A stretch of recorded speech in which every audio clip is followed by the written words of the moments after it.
pode aprender também ecumenismo por meio da prece, como aconteceu agora.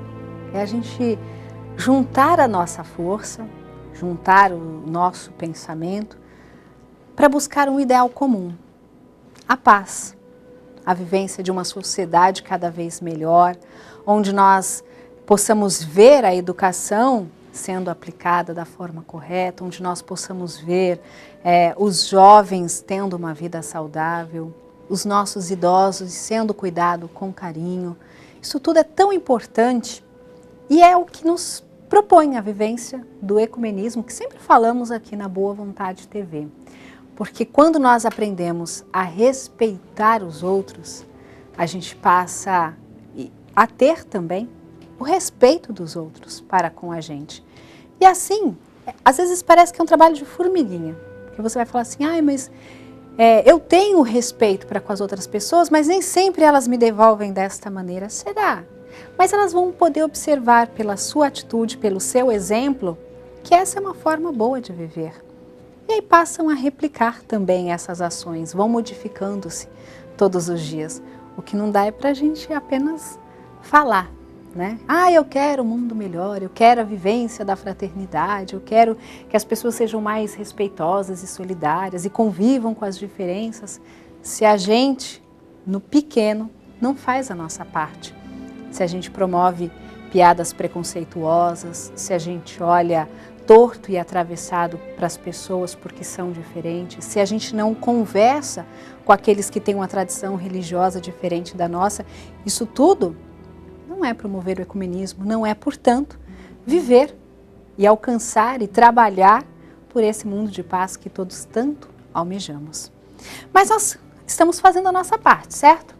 Você em casa, buscando também todos os dias renovar a sua atitude no bem, para que tenha saúde espiritual e que tenha fortalecimento no seu corpo, para o trabalho, para os embates do dia a dia, para os desafios dessa convivência planetária. Mas para isso a gente tem esse recurso aqui também que é fenomenal. É a água fluidificada, porque aqui acreditamos que se Deus criou a água, que homem nenhum pode criar, como dizia o saudoso irmão Alziro Zarur, na década de 1940, porque ele não pode aqui colocar também o lenitivo celeste, que tanto almejamos para termos saúde do corpo e saúde da alma. Então, com essa fé realizante daqueles que oram, buscam, sonham este mundo melhor, mas também trabalham, realizam, mudam as suas próprias atitudes, nós juntos beberemos da água fluidificada.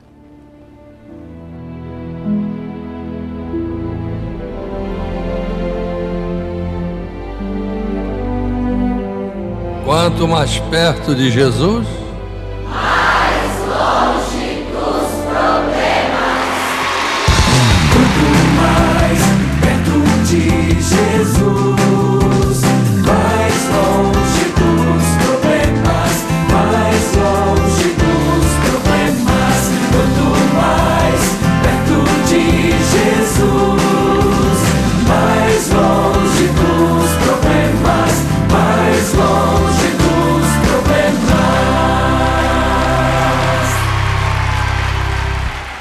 E quando as coisas parecerem difíceis, complicadas, quando a gente achar que as coisas estão empacadas no meio do caminho, é nessa hora que a gente deve fazer isso, olha, cantar. Quanto mais perto de Jesus, mais longe dos problemas, porque assim a gente atrai boas energias, boas vibrações, faz com que o desânimo, o desespero, aquela desesperança saia de perto da gente para ver novos horizontes no nosso caminho. Hoje o programa Viver é Melhor fala com você sobre as doenças mais comuns na terceira idade. Fraturas. Bom, essa é uma questão que quando a gente chega na terceira idade é extremamente perigosa, não é, doutor Mário? É sempre muito preocupante quando um idoso sofre uma queda. Agora, primeiro, por que isso acontece mais na terceira idade? É uma série de fatores, né? O primeiro fator é que o centro de gravidade do nosso corpo ele muda, né? Se a gente pegar um idoso, geralmente há o acúmulo de gordura na região da cintura abdominal, então aquela barriga já mais proeminente, certo. A coluna um pouco mais curvada e com isso o centro de gravidade ele vai para frente. Associado a isso, o idoso vai perdendo um pouco de massa muscular, vai perdendo condição de visão Certo. Então, os sentidos que ele usava para manter o equilíbrio já estão um pouco diminuídos. Se ocorre alguma instabilidade, ele escorrega ou tropeça em alguma coisa, ele tem mais dificuldade de manter o equilíbrio. Então, ele tem maior predisposição a frente a isso ter uma queda. Ele age mais lentamente para se segurar e para retomar o equilíbrio do corpo, e às vezes ele não consegue fazê-lo e isso leva uma queda. E aí, junto a isso, a gente estava falando de osteoporose, né? Se ele tem uma queda e um osso mais frágil, as fraturas são um resultado meio, às vezes, inevitável. Certo. E nesse caso também a recuperação se torna mais difícil, né? É mais difícil. A gente sabe que a cada dia que você fica imóvel na cama depois da terceira idade, a perda é de mais ou menos 10% da massa muscular por descondicionamento. É uma perda acelerada. Sim. E para você recuperar esse mesmo tanto, você vai precisar de pelo menos uns 30 a 40 dias de atividade física, às vezes fisioterapia e uma nutrição adequada. Então, se você quebrar um fêmur, por exemplo, e precisar ficar acamado aí por umas 2 ou 3 semanas, ou às vezes um mês, você vai ter que depois passar por um período muito longo de reabilitação para poder recobrar aquela condição física que você tinha antes. Certo.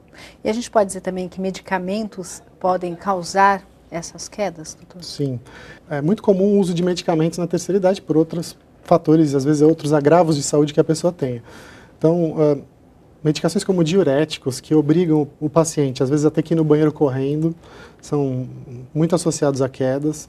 Medicamentos que são usados como calmantes ou indutores do sono, às vezes eles têm um efeito residual, então a pessoa acorda não plenamente vigil, ela acorda um pouco ainda tonta, sonada, isso faz com que possa ocorrer quedas com mais frequência nessa fase. Outras medicações que podem levar a uma hipotensão postural, o que é isso?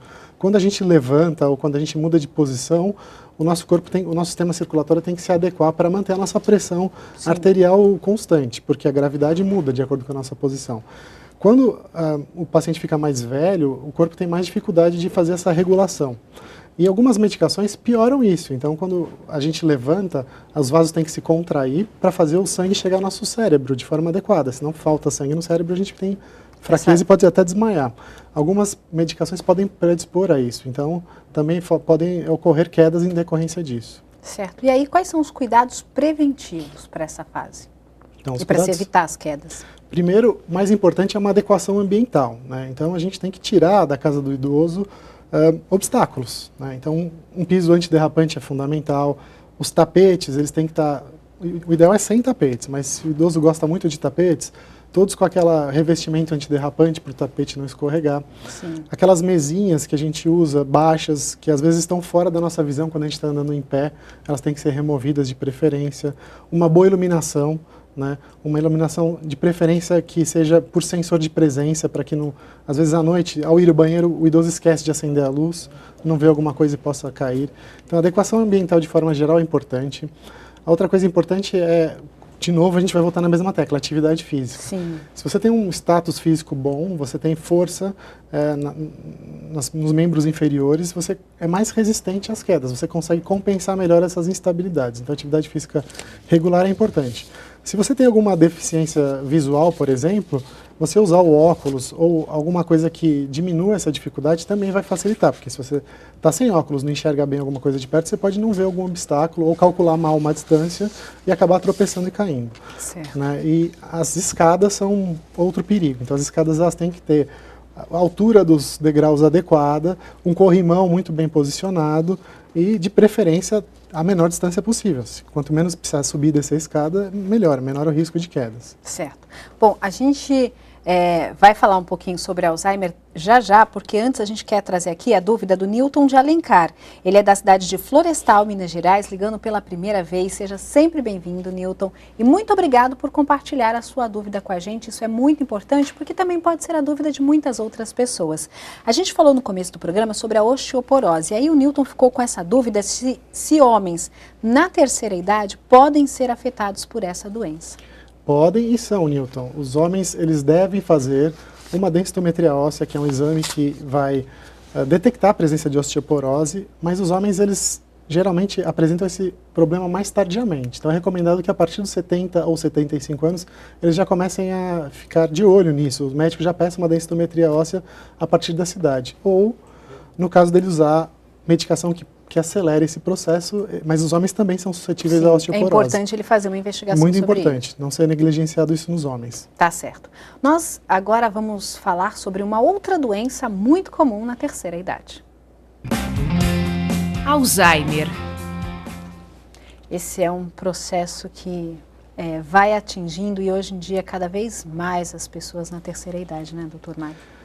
A doença de Alzheimer, né, que é a principal causa de demência, ela é considerada já nos Estados Unidos uma epidemia. O número de pacientes é tão grande e vai ser tão maior daqui a alguns anos com o aumento da expectativa de vida. Aqui no Brasil, a mesma coisa, né, no mundo inteiro. E é uma doença que, infelizmente, ela é crônico-degenerativa, a gente ainda não tem uma cura para ela, e ela acomete não só o paciente, mas a família toda. Ela adoece a família toda, porque leva a um grau de dependência, estresse nas pessoas que cuidam do paciente, que acaba levando uma série de implicações na saúde das pessoas que estão convivendo com esse paciente Sim. também.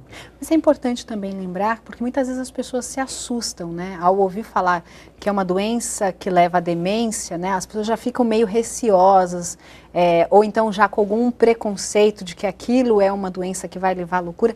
E não é nada disso, né, doutor? Uma vez que é detectado, que se é feito um tratamento, dá para se fazer um acompanhamento médico, apesar dos desafios que, enfim, a doença traz consigo, né? Sim, a gente tem que despir as doenças dos preconceitos, né? A doença, ela hoje, apesar da gente não ter cura, a gente tem como fazer um acompanhamento, minimizar as consequências para o paciente, para a família. O paciente, o quanto antes ele identificar a doença, melhor, porque a gente tem como retardar os efeitos. Apesar de a gente não ter cura, a gente tem como adiar o agravamento e a progressão da doença, e com isso o paciente pode gozar de maior tempo livre dos principais sintomas. E a informação é o fundamental, porque quanto mais as pessoas se informarem, mais as famílias e os pacientes se informarem, menores são as consequências negativas da doença sobre essas pessoas. Então, a gente tem que se informar bastante com os médicos, a gente tem um material muito grande disponível hoje em dia, e deixar de lado um pouco os preconceitos. Não é uma doença ligada à loucura de forma alguma, apesar de trazer algumas dificuldades e deficiências do nosso desempenho mental, a pessoa não fica louca, né? Ela pode apresentar algumas alterações, às vezes, de comportamento, mas isso de forma alguma é loucura. Certo. Bom, a gente quer destacar aqui a pergunta da Maria Matos, que a gente prometeu responder, tá aí a sua resposta agora, hein, Maria Matos? Ela é da cidade de Santo André, no ABC Paulista, e quer saber qual é a atividade intelectual que o senhor aconselha aos idosos a praticarem. Bom, Maria, a gente já se discutiu muito sobre isso, né? Qual seria a melhor atividade intelectual que poderia proteger ou ajudar a prevenir o desenvolvimento da doença de Alzheimer? E a gente sabe hoje em dia que não tem uma preferida, uma atividade ideal.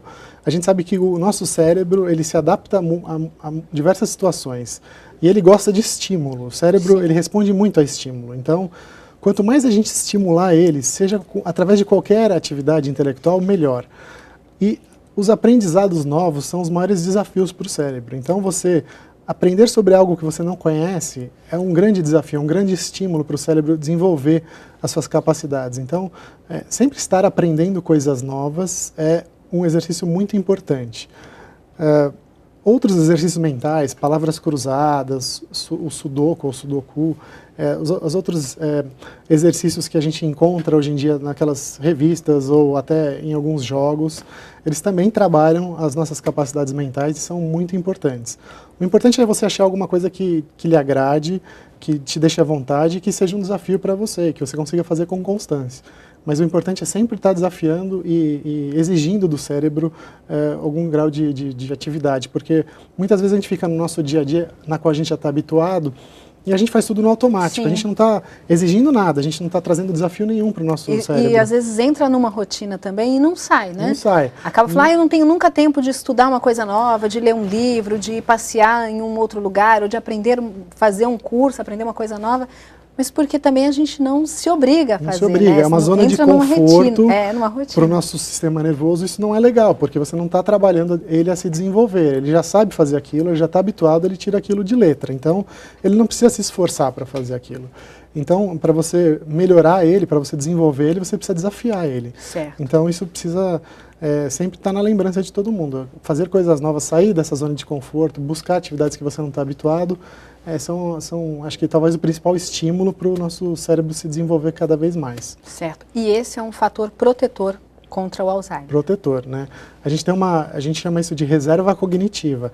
A gente ter desenvolvido circuitos neuronais em maior quantidade, ela é um fator de proteção contra o Alzheimer. Não quer dizer que a pessoa não vá desenvolver por conta disso. Tem pessoas super estudiosas, que têm 1 milhão de doutorados e mesmo assim desenvolvem. Mas a chance de você desenvolver tendo maiores circuitos neuronais é muito menor do que uma pessoa que não desafia seu cérebro, que não aprende coisas novas, que sempre está fazendo sempre a mesma coisa todo dia. Então fica a dica para a Maria e fica a dica para você também. É importante a gente encontrar coisas que desafiem o nosso intelecto, mas aí não é uma coisa obrigatória de, eu tenho que fazer isso, X. Né? É o que você gosta, de repente você nunca aprendeu na vida a fazer um tricô, olha uma boa oportunidade para aprender, mas eu não sei mexer, minha deficiência é no computador, então eu quero me desafiar a aprender a mexer com ele, olha aí um outro bom desafio. Eu quero então na minha vida fazer novos cursos, aprender um outro idioma, enfim, é naquilo que você mais gostar e sentir prazer de fazer. O programa Viver é Melhor indo para um breve intervalo, mas daqui a pouquinho a gente volta.